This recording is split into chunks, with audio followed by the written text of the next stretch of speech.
नमस्कार दोस्तों, स्वागत है आप सभी का कायाबुल में। और आज इस वीडियो के माध्यम से बात करेंगे यूपीएल लिमिटेड के शेयर के बारे में। हमारे एक सब्सक्राइबर हैं, उन्होंने हमसे क्वेश्चन पूछा था कि इस टाइम यूपीएल लिमिटेड में क्या करना चाहिए, क्योंकि ये ऑल टाइम हाई के आसपास चल रहा है। तो सबसे पहले देख लेते हैं कि ये स्टॉक ने लास्ट फ्राइडे किस तरीके का सेशन इसका रहा है, उसके बाद बात करते हैं कि स्टॉक में क्या करना चाहिए। तो आप देख सकते हैं कि 780 के आसपास एक क्लोज हुआ था, 767 का प्रीवियस क्लोज था, ओपन हुआ 775 के आसपास, 786 का हाई लगाया और 763 का लो था। आप देख सकते हैं इसका 52 वीक हाई है 805 रुपये का, 52 वीक लो है 336 का। तो ये लगातार अपने हाइस को रीटेस्ट कर रहा है और नए नए हाइस बना रहा है।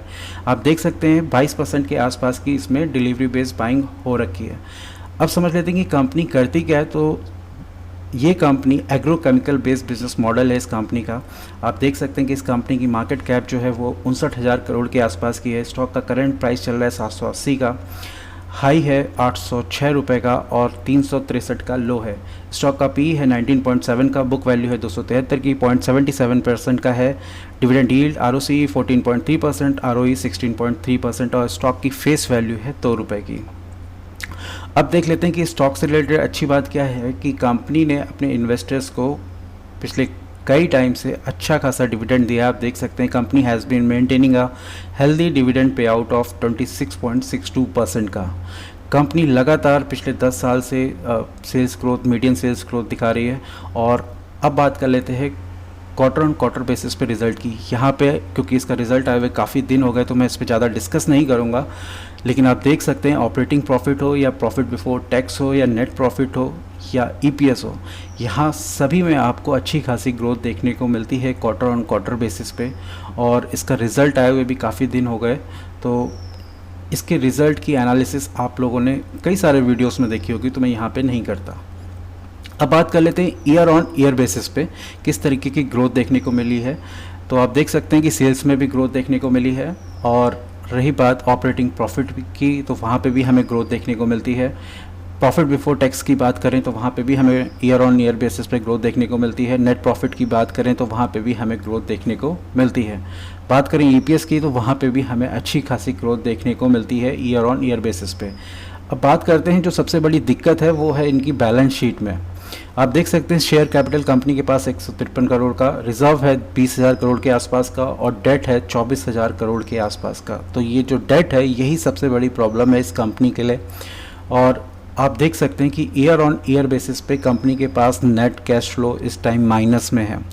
तो ये दूसरा नेगेटिव पॉइंट है इस स्टॉक के लिए कि कंपनी का जो नेट कैश फ्लो चल रहा है इस टाइम माइनस में चल रहा है। दूसरी चीज़ है कि आरओसी और आरओई में ईयर ऑन ईयर बेसिस या क्वार्टर ऑन क्वार्टर बेसिस में भी लगातार गिरावट देखने को मिल रही है।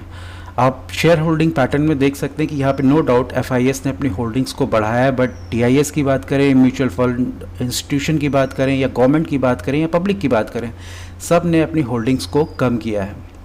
अब बात कर लेते हैं कि जब कंपनी ने रिज़ल्ट अनाउंस किए थे उस टाइम पे मैनेजमेंट ने किस तरीके की कमेंट्री की थी। तो आप देख सकते हैं कि कंपनी ने 750 मिलियन यूएस डॉलर का एक फ़ंड रेज़ किया था अपने एग्जिस्टिंग लोन को रिपे करने के लिए। तो कंपनी लगातार अपने जो डेट है उसको रिपे करने के लिए दूसरा लोन ले रही है। तो मैं ये जो अभी कंपनी के ऊपर डेट चल रहा है इसको सबसे बड़ा नेगेटिव पॉइंट मानता हूँ। दूसरी चीज़ कि रॉ मटेरियल की कॉस्ट इस टाइम इतनी बढ़ रही है कि कंपनी के पास किसी भी तरीके का कोई ऑप्शन नहीं है प्राइस को हाइक करने का। तो ये दूसरा सबसे बड़ा नेगेटिव पॉइंट है। आप देख सकते हैं केपेस यूपीएल प्लान्स टू इंकर capex of $300 to 320 million in FY22 versus $275 million in FY21। अब आप देख सकते हैं कि यहाँ पे अच्छे अच्छे ब्रोकरेज हाउसेस ने भी न्यूट्रल रेटिंग अनाउंस करी है और कोई भी आउटलुक इस पे किसी भी ब्रोकरेज हाउस का इस टाइम नहीं है। तो अब देख लेते हैं कि स्टॉक पे करना क्या चाहिए। पहला बात करते हैं नेगेटिव पॉइंट की कि कंपनी के पास सबसे ज़्यादा इस टाइम डेट है और वही सबसे बड़ी प्रॉब्लम है। दूसरी चीज़ कि इसका नेट कैश फ्लो माइनस में है, तो ये दूसरा नेगेटिव पॉइंट है। तीसरा कि रॉ मटेरियल के प्राइस लगातार इंक्रीज़ हो रहे हैं, ये तीसरा, और इनके पास कोई ऑप्शन नहीं है अपने प्रोडक्ट्स पे प्राइस हाइक करने का, तो ये तीसरा नेगेटिव पॉइंट है। चौथा आरओसी आरओई में डी ग्रोथ देखने को मिली है लगातार, तो ये चौथा माइनस पॉइंट है। पांचवा की डीआईएस म्यूचुअल फंड जो इंस्टीट्यूशन है वहाँ पे भी लगातार जो ब्रोकरेज हाउसेज हैं वो अपनी होल्डिंग्स को कम कर रहे हैं। पांचवा सबसे मेन पॉइंट कि जितने भी बड़े बड़े ब्रोकरेज हाउसेस हैं, जो क्रेडिट एजेंसीज़ हैं, उन्होंने नेक्स्ट क्वार्टर के लिए, यूपीएल के नेक्स्ट क्वार्टर के लिए जो प्रेडिक्शन की हैं, जो एक्सपेक्टेड अर्निंग्स उन्होंने प्रिडिक्ट की हैं, वहाँ पे उन्होंने 40 से 50% का कट किया है, ये आप देख सकते हैं। तो ये सबसे बड़ा एक माइनस पॉइंट है इस कंपनी का इस टाइम इस स्टॉक के लिए। तो बहुत सारे लोग होते हैं जो नए नए इन्वेस्टर्स होते हैं, वो इस तरीके के मोमेंटम में ट्रैप हो जाते हैं, तो क्योंकि और फिर सालों तक वो वेट करते रहते हैं। तो उन्हें लगता है क्योंकि यहाँ से स्टॉक हाई बना रहा है तो वो ऊपर जाएगा, लेकिन ऐसा नहीं होता। और मेरा सजेशन है और मेरा एक्सपीरियंस ये कहता है, जब स्टॉक लाइफ टाइम हाई पे आए तो उस स्टॉक को थोड़े टाइम के लिए इग्नोर करना चाहिए। वहाँ पे पोजीशंस फ्रेश एंट्री नहीं करनी चाहिए। जिसके पास एग्जिस्टिंग पोजीशंस है वो वहाँ पे प्रॉफिट बुकिंग कर सकता है, या उस पर होल्ड करना चाहे तो होल्ड कर सकता है, या पार्शियल प्रॉफिट बुक करना चाहे तो कर सकता है, बट फ्रेश एंट्री करने की सलाह मैं नहीं देता।